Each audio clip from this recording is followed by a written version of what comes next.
what to do when right goes wrong. Is there any justifiable reason for my heart being broken? Is there any purpose in my pain? Can you make sense out of my sadness? Or did I just go through all of that for nothing? It's about the obstacles. It's about the challenges. It's about the pain that you endure along the way. Stand on the platform, and when that happens, your mind has to immediately shift back, because now you felt and tasted something that you could only get through winning. Are you willing to do it again? If you're willing to suffer, and I mean suffer, your brain and your body, once connected together, can do anything. You have to do the process. The process is non-negotiable. It's just, you have to do it. It's about the grind. Do you have the courage to think?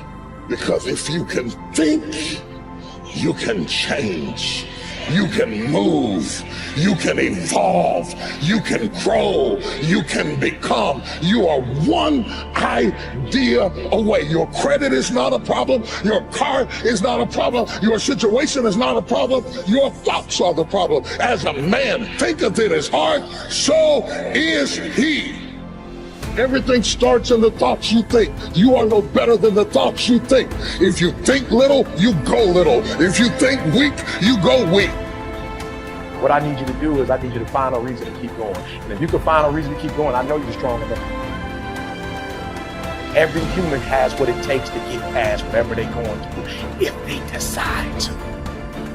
If you want to level up your character, then you need to get out here and do it. That's the game. Go look in the mirror right now. Humble yourself. Stop sitting there with an ego. Realize you ain't shit. You need to be around brave men. You need to be paying attention. Listen to the truth. I wasn't born this way. I absolutely not really made myself this way. And any single one of you men out here can do the same thing. If you're a man, you have duty, you have honor, you have things you should be doing regardless of how you feel. You should get up and do what needs to be done. And to me, those are the individuals that win in life. I'm asking you, will you stay mediocre for the rest of your life?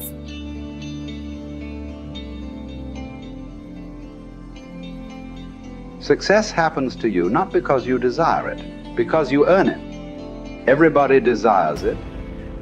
It comes only if you're capable of it. You know, we say in yoga, if you keep one eye on the goal, you have only one eye to find your way. That's not a good way to play a game. It's better both your eyes are on the game. The winning the cup and the accolades are things which happen because we play a game well. It's not because we want them, it'll happen. Because we play well, it happens. So it's always best that we keep our eyes, our body, our mind, everything focused on just one thing. That is when a human being functions at his maximum efficiency. If everything is focused in one way, your body, your energy, your mind, everything is organized in just one direction. A person who's going in one direction will go somewhere. A person who's trying to go in 5 different directions will not go anywhere. For one who is seeing this life as a stepping stone for a larger possibility, for him, there is no failure. For one who is looking at the simple events of this life itself as the goal of life, for him, there is failure and success. If you are just seeing this life as a stepping stone for a larger possibility, if you have a good deal, you use that for your well-being. If you have a bad deal, you use that for your well-being. The economy was on the boom when every fool could be successful. When the economy is on the boom, everybody gets carried, isn't it? Now there has been a meltdown. Now it takes something else to be successful. It doesn't matter what the hell happens with your life. If you are seeing this life only as a stepping stone for a larger possibility, then whatever the situation, it is beautiful and very useful. So various situations in your life, either you can use it to make yourself stronger and better, or you can sit and cry. This is the choice you have. Everything. It doesn't matter what happens. The most horrific event happened in your life that also can be used for your growth and your well-being. So the fear of failure. Failure is bad enough. Fear is adding spice to it, isn't it? I'll give you a formula. If you want to know what makes people happy at the most basic level, when your life conditions match your blueprint, when your life conditions are what you're expecting, not your ultimate dream, but when you meet your basic expectations, you're happy. If your life conditions are better than you expected, you're over the moon. If your life conditions don't match your blueprint, your expectations, you have pain. If your life conditions don't match your blueprint and you believe I'm unable to change it, it's something wrong with me, or it's a permanent problem, or it's pervasive, or it's personal, you get into learned helplessness, then you're going to suffer. And so nothing is permanent, not even the body is permanent. Certainly no problem is permanent. Your soul might be the only thing that might be permanent, right? So it's really helping people to understand that when the life conditions change, your blueprint has to change with it. Either if you're not happy, you either have to change your life or change your blueprint, your expectations. Usually it requires a combination of those two. So often what you say people is slighting is their life conditions changed, and then what they were doing wasn't enough to make them feel the way they wanted to feel, and so then they adapted to an old style of coping. They went back to smoking or drinking or eating or yelling at people or whatever the pattern may be. But that's because they didn't continue to grow. And so that's why it's not a static thing with me. I teach people not just, okay, you're going to make these changes in your values. It's like, you got to look as your life conditions change. You're going to make that happen. As you hit different stages of life, you're going to have to make those decisions. And people everybody wants their life to be better, but no one wants to change, right? So we have to keep changing as the life conditions change. We got to update our blueprint, our values, our beliefs, our rules about how to play the game. And we have to update our behaviors to adapt to where the environment is. If you don't do that, you're in trouble. There are many people during COVID who it was the most horrific experience. There are many people that learned to use COVID, not like COVID used them. They grew their businesses, they expanded their mind, they shifted their emotions. They did things they never would have done. Other people gained 20 pounds, right? So it's all a matter of, do you adapt to the life conditions? And do you learn how to learn? Because this isn't a one-time thing. Oh, I did this thing. I went and worked out for a weekend. Now I'm pumped. Well, great. How long is that going to last? You're going to have to continue to use that and have a daily practice. Otherwise, you, of course, go back. And that's the biggest missing thing. I teach people daily practices that can take what they've learned and make it ongoing in their life, as opposed to, wow, I had this great weekend. The big question is, are we letting ourselves become what we wish to become? In this most important subject of association, here are some actions you may want to take. First, disassociation. You may, after a study of those 3 questions, who am I around, what are they doing to me, and is that okay, you may come to the serious conclusion that there are some people you just have to break away from. I'm not saying that it's an easy step to take, and it's not to be taken lightly.